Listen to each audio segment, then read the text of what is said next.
आपका अपार्टमेंट हो या आपकी ऑफिस की बिल्डिंग, एक सिक्योरिटी गार्ड के भरोसे आपका वक्त बड़े सुकून से गुजरता है। पर कभी सोचा है कि अगर सिक्योरिटी की जरूरत हो तो, या फिर सिक्योरिटी गार्ड भी कुछ ना कर पाए तो? एक ऐसी ही अजीब घटना हुई शिवानी ट्रेडिंग हाउस बिल्डिंग में। उस बिल्डिंग में नीचे के 2 फ्लोर्स पे ऑफिसेस थी और ऊपर 6th फ्लोर पे ऑफिस थी, और बीच में 3rd, 4th और 5th फ्लोर हमेशा खाली रहते थे। भोले भटके कभी कोई ऑफिस खुली भी तो महीने भर से ज्यादा चल नहीं पाई जी। अब तो आलम यह था कि लिफ्ट सिर्फ दूसरे और छठे तल्ले पर ही रुकती थी, और 3rd, 4th और 5th फ्लोर के लिफ्ट के दरवाजे के सामने बड़ा सा ताला लगा था। शहर के प्राइम लोकेशन पर बिल्डिंग हो और उसके 3 फ्लोर खाली पड़े हो तो 4 बातें होंगी, और धीरे धीरे वो बिल्डिंग भूतिया बिल्डिंग के नाम से मशहूर भी हो गई। धीरज की यहां 6th फ्लोर पे नई नई नौकरी लगी थी, और उसके सीनियर्स और बॉसेस ने कहा कि कभी भी नीचे के फ्लोर पे रात को न जाए। धीरज को भी कोई शौक नहीं था किसी भी तरह की प्रॉब्लम में पड़ने का। क्या पता किसी ने बॉस को बता दिया तो नौकरी पे बन जाएगी। आज धीरज की नाइट ड्यूटी थी। अपनी सीट पे बैठा न्यूज़पेपर पढ़ रहा था कि उसने महसूस किया कि रात को कितनी शांति थी हर तरफ। रह रहकर किसी जाती हुई गाड़ी के हॉर्न की आवाज सुनाई देती। वो अभी पेपर पढ़ ही रहा था कि किसी ने उसका नाम नीचे से पुकारा। धीरज! देर रात इस समय कौन हो सकता है जो उसका नाम पुकार रहा था? ये देखने के लिए धीरज सीढ़ियों से होता हुआ 5वें तल्ले पर गया। लिफ्ट 5th फ्लोर पे रुकी हुई थी, लेकिन इस वक्त आवाज 4th फ्लोर से आई। धीरज! धीरज दौड़ता हुआ 4th फ्लोर में गया तो लिफ्ट भी 5th फ्लोर से 4th फ्लोर में आकर रुकी, और आवाज 3rd फ्लोर से आई। धीरज! इस बार धीरज ने पूरी हिम्मत जुटाई और 3rd फ्लोर पे जा पहुंचा। लिफ्ट के सामने दोनों तरफ 2 दरवाजे थे जिन पर ताला लगा था। इस बार ना ही लिफ्ट नीचे गई और ना ही किसी ने उसका नाम पुकारा। बस दरवाजे के अंदर से एक आवाज आई। धीरज ने पलटकर दरवाजा खटखटाकर इसका जवाब दिया, और उसके बाद मानो यह सिलसिला लगातार कई देर तक चलता रहा।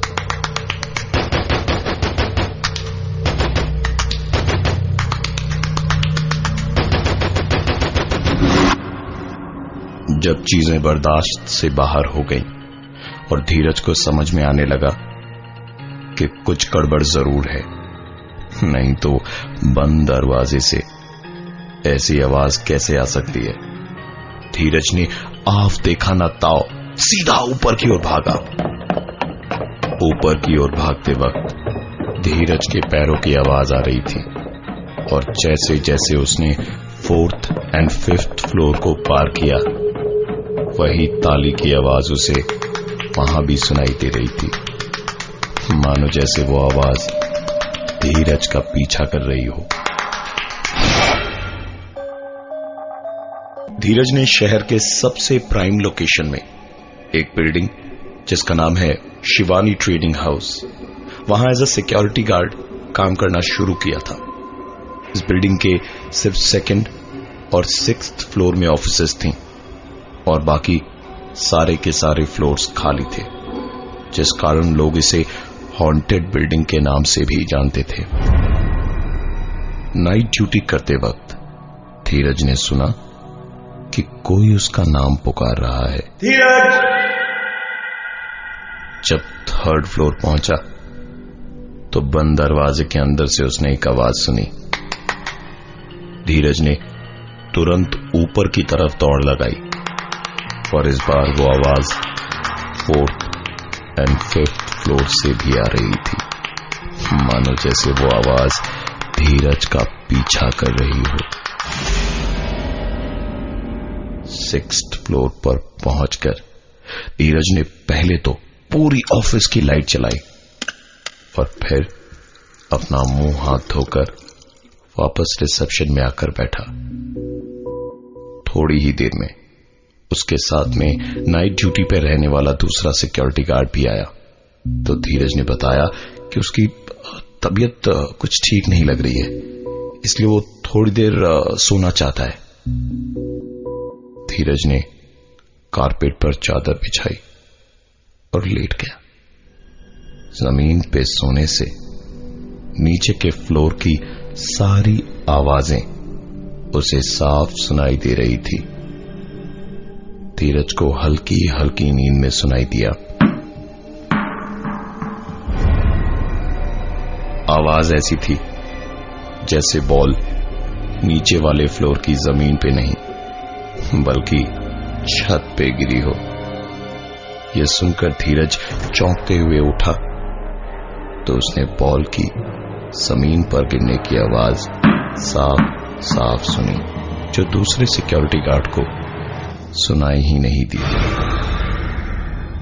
धीरज को लगा कि ये सब शायद उसका वहम है, लेकिन उसका वहम यकीन में तब बदला जब दोबारा वो सोने की कोशिश कर रहा था और उसने अपने कानों में एक आवाज फर्श की दूसरी तरफ से सुनी। ऐसे ही जमीन से चिपका के सोए रहना, उठना मत। तू उठा तो मैं गिर जाऊंगा। धीरज को किसी ने जोर से धक्के से जगाया और चिल्लाया, अबे क्या बड़बड़ा रहा है नींद में धीरज, पागल हो गया है क्या? धीरज उठते के साथ ही अपनी कमर पकड़ के जोर से चीखा।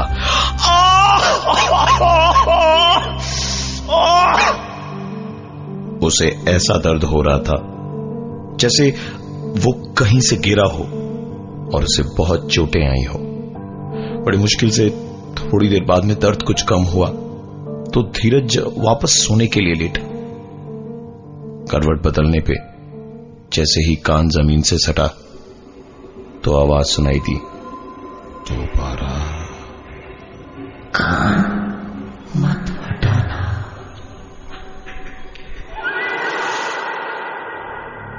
धीरज ने तुरंत अपने साथी से कहा, भाई तू नीचे जाके देख कि मैं जहां पर सो रहा हूं उसके ठीक नीचे कौन है, और सुन मैं तुझे फोन कर रहा हूं, तू लाइन पे रहना, काटना मत। धीरज का साथी नीचे गया और फोन पे कहा, मैं नीचे हूं, केवल से अंदर झांक रहा हूं, लेकिन यहां अंधेरा इतना है कि कुछ दिखाई नहीं दे रहा है। कि ठीक तभी धीरज ने एक आवाज अपने फोन पर सुनी। उसकी चीख के तुरंत बाद ही फोन कट गया। धीरज दौड़कर नीचे गया तो देखा 5वें तल्ले के कमरे का दरवाजा खुला हुआ था। कमरा पूरी तरह से खाली था और अंदर बत्ती जल रही थी। धीरज ने हिम्मत जुटाई और अंदर घुसकर पूरे घर को अच्छे से देखा। उसे कहीं भी उसका दोस्त दिखाई नहीं दिया। जब वो कमरे से बाहर निकल रहा था तब उसकी नजर गई कमरे की छत पर, और वो नजारा देख पहली बार धीरज अंदर तक सहम गया था। छत पर किसी आदमी के हाथ और पैर के निशान थे। धीरज की ड्यूटी आज रात को शिवानी ट्रेडिंग हाउस के 6th फ्लोर में पड़ी थी और इस बिल्डिंग को लोग भूतिया बिल्डिंग के नाम से भी जानते थे, क्योंकि इस बिल्डिंग के 3rd, 4th and 5th floor में इस बिल्डिंग के प्राइम लोकेशन में होने के बावजूद कोई ऑफिस नहीं थी। धीरज जब फर्श पर सो रहा था तो उसने अपने कान में एक आवाज सुनी जो फर्श के उस तरफ से आई थी। ऐसे ही जमीन से चिपका के सोए रहना। उठना मत। तू उठा तो मैं गिर जाऊंगा। धीरज का साथी धीरज के कहने पर 5th फ्लोर गया और वापस आई तो बस उसकी चीख, जिसे सुनकर धीरज दौड़ कर गया। 5th फ्लोर का दरवाजा खुला था और अंदर कुछ भी नहीं दिखा कि तभी धीरज की नजर छत पर गई, जहां किसी के हाथ और पैर के निशान कुछ यूं बने हुए थे मानो जैसे कोई वहां चिपका हुआ हो। धीरज ने हड़बड़ी में दरवाजा बंद करने की कोशिश की और उसकी ये कोशिश नाकाम रही, क्योंकि जब वो दरवाजे को बाहर की तरफ खींच रहा था, ठीक उसी वक्त कोई ना दिखाई देने वाली ताकत उस दरवाजे को अंदर की तरफ खींच रही थी। धीरज ने काफी देर उस दरवाजे को बंद करने की कोशिश करी और जब परेशान हो गया तो उसके दिमाग में एक उपाय सूझा। उसने तुरंत दरवाजे पर से अपना दबाव छोड़ दिया और ऐसा करते के साथ ही किसी के अंदर गिरने की आवाज आई। धीरज ने तुरंत दरवाजे को बंद किया और कुंडी लगाई ही थी कि अंदर से किसी के दरवाजे को थपथपाने की आवाज वो सुन पा रहा था। यहां जो कोई भी था वो धीरज को दिखाई तो नहीं दिया, पर उसकी उपस्थिति को धीरज ने महसूस जरूर किया था। वो दौड़ता हुआ ऊपर गया और साथ ही वो आवाज भी पीछे से उसके आती रही। वो अपनी ऑफिस के रिसेप्शन में पहुंचा ही था कि रिसेप्शन से अंदर ऑफिस जाने का दरवाजा खोला और उसका साथी नाइट गार्ड बाहर निकला। धीरज उसे देखते के साथ ही चिल्लाया, तुम यहां कैसे? तुम तो नीचे गए थे। सिक्योरिटी गार्ड ने हंसते हुए कहा, लगता है आज तुम ड्यूटी पर दारू पीकर आए हो। मैं पिछले 15 मिनट से अंदर हूं। धीरज की नजर तुरंत अपने फोन पर गई तो लास्ट डायल्ड नंबर उसके घर का था, वो भी 4 घंटे पहले का। ये सारी बातें धीरज को हैरत में डाल रही थी और उसे लग रहा था कि क्यों लोग कहते हैं कि ये बिल्डिंग हॉन्टेड है। परेशान होकर धीरज ने वही किया जो लोग लिटरली फ्रस्ट्रेशन में करते हैं। वैसे तो सिगरेट पीना स्वास्थ्य के लिए हानिकारक होता है, पर धीरज को इसकी लत लगी हुई थी। सीढ़ियों पर जाकर उसने सिगरेट मुंह में डाली ही थी कि अंधेरे में किसी ने उसकी सिगरेट जला दी। मोबाइल की रोशनी में उसने देखने की कोशिश की, पर दिखाई कुछ भी नहीं दिया। बस सीढ़ियों से किसी के नीचे भागने की आवाज आई। धीरज जाना तो चाहता था, पर उसमें हिम्मत नहीं थी। उसने अपनी सिगरेट तुरंत बुझाई और रिसेप्शन में अंदर आकर इस बार अपने साथी से कहा कि एक बार फर्श पर लेट कर देख, तुझे कोई आवाज सुनाई दे रही है या नहीं। उसके साथी ने वैसा ही किया जैसा धीरज ने कहा, पर उसे कोई भी आवाज सुनाई नहीं दे रही थी। यह सुनकर धीरज की सांस में सांस आई कि शायद ये सब उसका वहम है, और वो दोबारा फर्श पर लेट गया। कान लगाते के साथ ही दूसरी तरफ से आवाज आई, बहुत मुश्किल से दोबारा ऊपर चढ़ा। अब की बार कान हटाया तो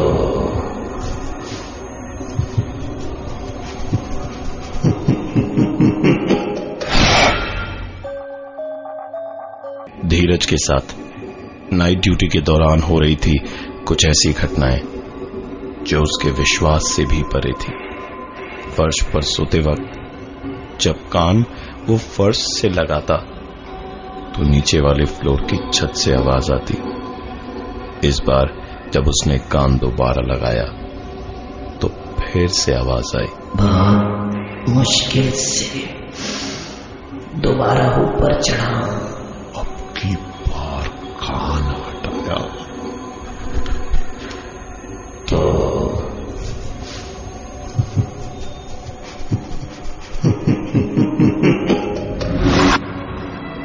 ये सुनते के साथ ही धीरज हड़बड़ा कर उठा और अपने साथ काम कर रहे सुनील को उसने आवाज लगाई। सुनील, सुनील। सुनील दौड़ा दौड़ा आया और धीरज से पूछा, क्या हुआ, चिल्ला क्यों रहा है? पर हैरानी की बात यह थी कि धीरज को न तो अपनी आवाज न ही सुनील की कही हुई बातें सुनाई दे रही थी। उसने बार बार अपने कान पर जोर जोर से मारा, पर फिर भी उसे कोई आवाज सुनाई नहीं दी, मानो जैसे वो अपने कानों से बहरा हो गया था। वो पागलों की तरह चीखता रहा पर अपनी आवाज नहीं सुन पाया। तंग आकर वो वहां से भागा और सीढ़ियों के रास्ते जैसे जैसे वो हर एक माले को पार कर रहा था, कमरों के दरवाजे अपने आप खुल रहे थे। वो दरवाजे जिन पर ताला लगा था, और जैसे ही वो तीसरे माले पर पहुंचा उसकी आंखें अटक गई, क्योंकि तीसरे माले पर प्लास्टिक की एक गेंद सीढ़ियों के ऊपर टप्पा खाते हुए धीरज की ओर आ रही थी। धीरज पलटा और उसने ऊपर की ओर दौड़ना शुरू किया और वो गेंद उसके पीछे पीछे आ रही थी। जैसे ही धीरज छठे माले पर पहुंचा, उसने एक बार पलट कर देखा तो वो प्लास्टिक की गेंद बड़ी जोर से उसकी तरफ आई और उसके पैरों से टकराई। पहले से ही डरा हुआ धीरज इस टक्कर के कारण लड़खड़ा कर गिर गया और उसके कान एक बार फिर से फर्श पर थे। इस बार उसने आवाज सुनी, अब की बार कान हटाया तो तुम भी हमारे साथ खेलोगे। धीरज ने अपने कान इस बार वहीं लगाए रखे और सुनील के कहने पर भी उसने अपने कान नहीं हटाए। और वैसे भी उसे सुनील की कोई भी बात सुनाई नहीं दे रही थी। वो बस रोते रोते बोल रहा था, अगर मैंने कान हटाया तो मैं खत्म हो जाऊंगा।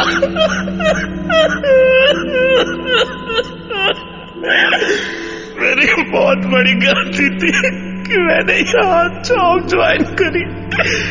लोगों ने मना किया था मुझे कि तीसरे, चौथे और पांचवें माले पर मत जाना, फिर भी मैं गया।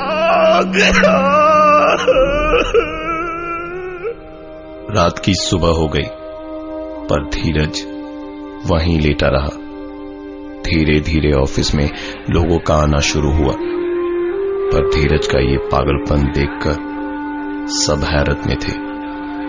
धीरज ने वहीं लेटे लेटे उसके साथ घटी सारी घटना के बारे में ऑफिस के लोगों को बताया, पर उठने को वो तैयार नहीं था।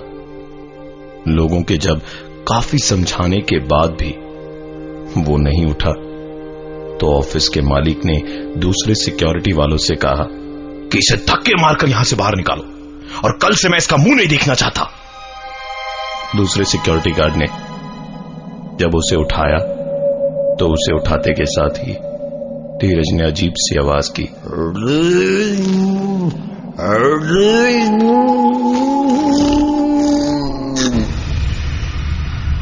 और उसके कुछ देर बाद ही धीरज की सांसें बंद पड़ गई। उसकी मौत एक रहस्य बनी हुई है, जबकि मौत की सच्चाई सबको मालूम है। आज रात सोते वक्त अपने कान फर्श पर मत लगाइएगा, क्या पता कहीं आपको भी कुछ सुनने को मिल जाए। और ये थी आज की एक कहानी ऐसी भी।